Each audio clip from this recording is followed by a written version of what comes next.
దేశంలోని ఎక్కువ మంది మహిళలు సైలెంట్ కిల్లర్గా పిలువబడే బీపీ బారిన పడుతున్నారు. దేశవ్యాప్తంగా మహిళల ఆరోగ్యంపై విన్కార్స్ రిపోర్ట్ సర్వేలు ఈ విషయం తెలిసింది. ఇక తెలంగాణ రాష్ట్రంలోని ప్రతి 100 మంది మహిళల్లో 26 మందికి హైపర్ టెన్షన్ ఉన్నట్టు ఓ స్టడీలో తేలింది. వయస్సుతో సంబంధం లేకుండా బీపీ దాడి చేస్తుండడంతో చాలామంది మహిళలు గుండె, కిడ్నీ సంబంధ జబ్బులు బారిన పడుతున్నారు. బీపీ సమస్య ఉన్నప్పటికీ అనేక మంది మందులు కూడా వాడడం లేదు. Women in international cardiology and related sciences అంటే విన్కార్స్ స్టడీ రిపోర్ట్లో ఈ విషయం వెల్లడైంది. Indian journal of cardiovascular disease in ఉమెన్లో పబ్లిష్ అయిన మల్టీ స్పెషాలిటీ కన్వెన్షన్ స్టేట్మెంట్తో ఈ విషయం బయటపడింది. దేశంలో 4 రీజియన్లో మహిళల్లో ప్రస్తుత ఆరోగ్య పరిస్థితులను విశ్లేషించి అందరి అభిప్రాయాలను సేకరించి ఏకాభిప్రాయంతో ఈ రిపోర్టును రూపొందించారు. ఈ కన్వెన్షన్ స్టేట్మెంట్ రూపకల్పనలో రాష్ట్రం నుంచి నిమ్స్, అపోలో, ఉస్మానియా హాస్పిటల్స్కి చెందిన డాక్టర్లు పాల్గొన్నారు. జాతీయ సర్వే ప్రకారం దేశవ్యాప్తంగా 21% పైగా మహిళల్లో బీపీ సమస్య ఉంది. అదే తెలంగాణ రాష్ట్రంలో 26%గా నమోదైంది. అంటే జాతీయ సగటు కంటే ఈ రాష్ట్రంలోనే బాధితులు ఎక్కువగా ఉన్నారు. రూరల్, అర్బన్ అనే తేడా లేకుండా మహిళలు బీపీ బారిన పడుతున్నట్టు సర్వే స్పష్టం చేసింది. దేశవ్యాప్తంగా చూసుకుంటే సిక్కింలో అత్యధికంగా 35% మందిలో బీపీ నమోదవగా ఆ తర్వాత పంజాబ్ 31%, కేరళ 30%తో రాష్ట్రాలు ఉన్నట్టు తేలింది. ఆంధ్రప్రదేశ్లో తక్కువ 25% నమోదు కావడం గమనార్హం. ఈ బీపీ సైలెంట్ కిల్లర్ అనే సంగతి చాలామంది మహిళలకు తెలియకపోవడం విచిత్రం. ఒకవేళ తెలిసినా నిర్లక్ష్యం చేస్తున్నారు. దేశంలో బీపీ ఉన్న మహిళల్లో కేవలం 7% మంది మాత్రమే క్రమం తప్పకుండా మందులు వాడుతున్నారు. మిగతావారు బీపీకి ఎలాంటి చికిత్స తీసుకోవడం లేదు.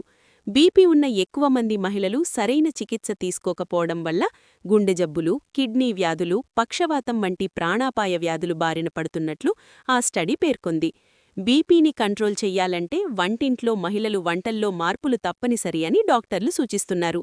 వైట్ పాయిజన్గా పిలిచే ఉప్పు, చక్కెర, మైదాపిండి, వైట్ రైస్ వాడకాన్ని బాగా తగ్గించాలి.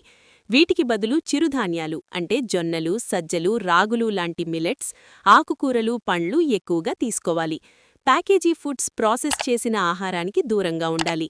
హాస్పిటల్లో బీపీ నార్మల్గా ఉండి ఇంట్లో పెరగడం అంటే మాస్క్డ్ హైపర్ టెన్షన్. హాస్పిటల్లో పెరిగి ఇంట్లో నార్మల్గా ఉండడం అంటే వైట్ కోట్ హైపర్ టెన్షన్.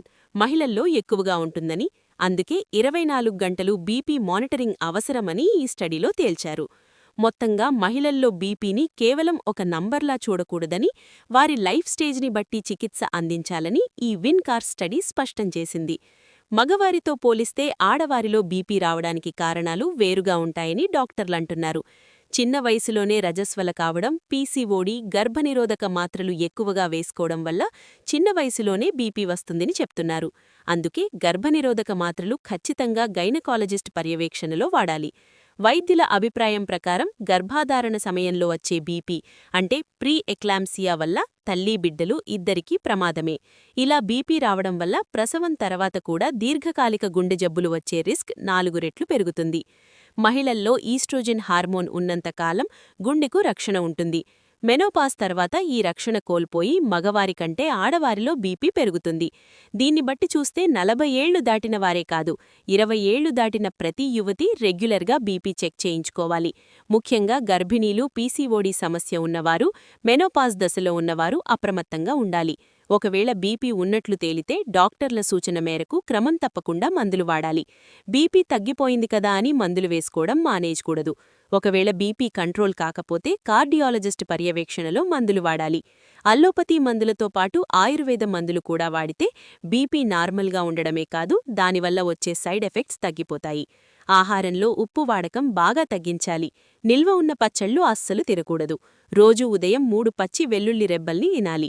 లేదా వెల్లుల్లితో చేసిన టాబ్లెట్లు వేసుకుంటే బీపీ తగ్గడమే కాదు, చెడు కొలెస్ట్రాల్ తగ్గిపోయి గుండె జబ్బులు రాకుండా ఉంటాయి. బీపీ ఉన్న మహిళలు అధిక బరువు తగ్గించుకోవాలి. స్వీట్లు, వేపుళ్ళు, నాన్ వెజ్ ఆహారం బాగా తక్కువగా తినాలి. ఒత్తిళ్లు, ఆందోళనతో కూడిన జీవితం గడపకూడదు.